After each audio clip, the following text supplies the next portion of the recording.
নমস্কার, আমি বিমানচন্দ্র মল্লিক। আমার স্বরচিত কবিতা চাষি।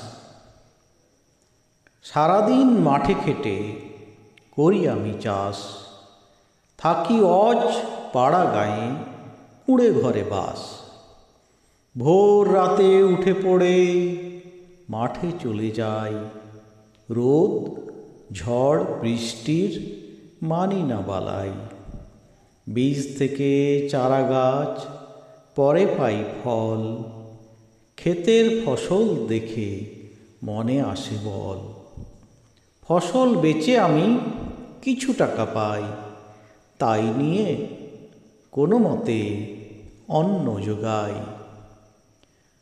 আমি এক চাষি, তাই সারাদিন খাটি, এত খাটি তবু আমি দুঃখেই থাকি। নমস্কার।